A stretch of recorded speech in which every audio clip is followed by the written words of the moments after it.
Good morning, Meera വ്ളോഗ്സിലേക്ക് എല്ലാവർക്കും സ്വാഗതം. നമുക്ക് ഇന്നൊരു ബ്രേക്ക്ഫാസ്റ്റ് റെസിപ്പി നോക്കാം. ദോശയും ഒരു തക്കാളി ചട്നിയും നമുക്കതുണ്ടാക്കി നോക്കാം. ഞാൻ രാവിലെ മുതൽ ഉച്ചവരെയുള്ള ഒരു വീഡിയോ ഇടാമെന്നാണ് വിചാരിച്ചത്, പക്ഷേ അത് സമയം കിട്ടിയില്ല. അപ്പോൾ നമുക്ക് ഒരു പാൻ അടുപ്പിലോട്ട് വയ്ക്കാം. കുറച്ച് ചൂടാവുമ്പോഴത്തേക്ക് കുറച്ച് വെളിച്ചെണ്ണ ഒഴിച്ചു കൊടുക്കാം. ഞാനിവിടെ 2 സവാളയും ഒരു 4-5 ചെറിയ ഉള്ളിയും കൂടി കട്ട് ചെയ്ത് വെച്ചിട്ടുണ്ട്. ചെറിയ ഉള്ളി കട്ട് ചെയ്തിട്ടില്ല, അത് മുഴുവനോടെ തന്നെ ഇട്ടിട്ടുണ്ട്. സവാള കട്ട് ചെയ്ത് വെച്ചിട്ടുണ്ട്. അപ്പം ഈ പാൻ ചൂടാവുമ്പോഴത്തേക്ക് നമുക്ക് ഈ അരിഞ്ഞ് വെച്ചിരിക്കുന്ന സവാളയും ചെറിയ ഉള്ളിയും കൂടി ഇട്ട് കൊടുത്തൊന്ന് നമുക്ക് നല്ലപോലെ ഒന്ന് വഴറ്റിയെടുക്കാം. നല്ലപോലെ വഴറ്റി കുറച്ചൊന്ന് വഴണ്ട് വരപ്പോഴത്തേക്ക് ഒരു 3-4 വെളുത്തുള്ളിയും കൂടി ഇട്ട് കൊടുക്കണേ. 3-4 വെളുത്തുള്ളിയും കൂടി ഇട്ട് കൊടുക്കാം. നല്ലപോലെ വഴറ്റാം. എന്നിട്ട് ഒരു 3 മീഡിയം സൈസ് തക്കാളിയാണ് ഞാനെടുത്ത് അരിഞ്ഞ് വെച്ചിട്ടുള്ളത്. കാരണം തക്കാളിയുടെ പുളി ഇച്ചിരി ഒന്ന് മുമ്പോട്ട് നിൽക്കണം. ഇത് തക്കാളി ചട്നിയാണല്ലോ. അപ്പോഴത്തേക്ക് നമുക്ക് അരിഞ്ഞ് വെച്ചിരിക്കുന്ന തക്കാളിയും കൂടി അതിനകത്തോട്ട് ഇട്ട് കൊടുത്ത് ഒന്ന് വഴറ്റിയെടുക്കാം. നല്ലപോലെ ഒന്ന് വഴറ്റി ഒന്ന് വെന്ത് വരണം തക്കാളി.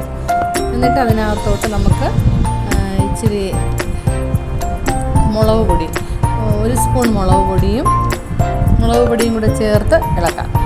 നല്ലപോലെ വഴറ്റി കൊടുക്കാം. അതിനുശേഷം ഒരു നുള്ള് മഞ്ഞൾപ്പൊടി ഞാൻ ഇടുന്നുണ്ട്.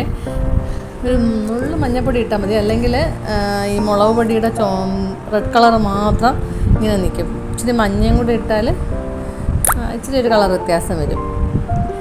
അതും കൂടി ഇട്ട് നല്ലപോലെ നമുക്ക് ഇളക്കിയെടുത്തിട്ട് ഇത് തണുത്തതിന് ശേഷം മിക്സിയുടെ ജാറിലോട്ട് വെച്ചിട്ട് നല്ലപോലെ അരച്ചെടുക്കണം.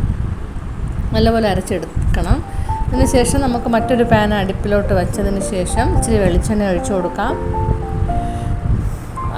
എണ്ണ ചൂടാകുമ്പോഴത്തേക്ക് കടുകും വറ്റൽമുളകും കൂടെ ഇട്ട് നല്ലപോലെ ഒന്ന് മൂപ്പിച്ചെടുക്കാം. എൻ്റെ ചാനൽ ആദ്യമായിട്ട് കാണുകയാണെങ്കിൽ സബ്സ്ക്രൈബ് ചെയ്യണേ, ലൈക്കും ചെയ്യണേ, ഷെയറും ചെയ്യണേ. കണ്ടിട്ട് പോകുന്നവരാരും സബ്സ്ക്രൈബ് ചെയ്യാറില്ല, ലൈക്കും ചെയ്യാറില്ല.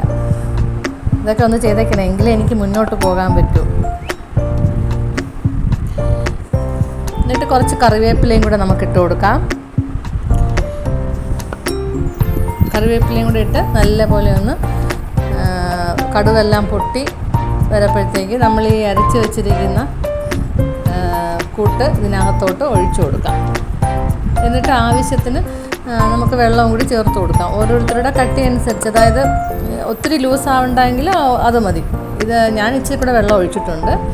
നല്ലപോലെ ഇളക്കിയതിന് ശേഷം ഞാൻ ഇച്ചിരി ഉപ്പും കൂടെ ഇട്ട് ആവശ്യത്തിന് ഉപ്പും ഇട്ട് നല്ലപോലെ ഇളക്കി ഒരു തിള വന്നതിന് ശേഷം ഇത് വാങ്ങി നമ്മൾ സെർവിങ് പ്ലേറ്റിലോട്ട് ഒഴിച്ചു വയ്ക്കാം.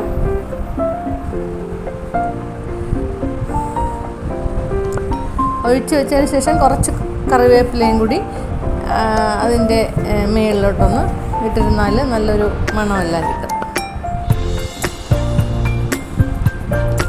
ഇത് ദോശയുടെ കൂടെ കഴിക്കാനാണ് നല്ല ടേസ്റ്റ്. ഇഡ്ഡലിയുടെ കൂടെയും കഴിക്കാം, എന്നാലും ദോശയാണ് ബെറ്റർ. എന്നിട്ട് നമുക്കൊരു ദോശക്കല്ല് വയ്ക്കാം.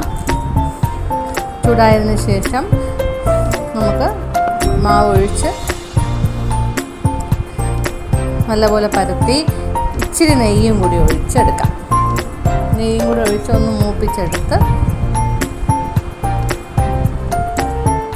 എടുക്കാം. എന്നിട്ട് ഒരു പ്ലേറ്റിലോട്ട് ഇതിനെ മാറ്റി കറിയായിട്ട് ഒഴിച്ച് കഴിക്കാം. നല്ല ടേസ്റ്റാണ്. ദോശയുടെ കൂടെ കഴിക്കാനാണ് നല്ല ടേസ്റ്റ്. ഇച്ചിരി നെയ്യൊക്കെ കൂടി തടവിയെടുക്കുന്ന ദോശ ഈ കറിയിൽ മുക്കി കഴിക്കുമ്പോഴത്തേക്ക് നല്ല ടേസ്റ്റാണ്. എല്ലാവരും ഒന്ന് ട്രൈ ചെയ്ത് നോക്കണം. നാളെ മറ്റൊരു വീഡിയോയിൽ കാണാം. Thank you.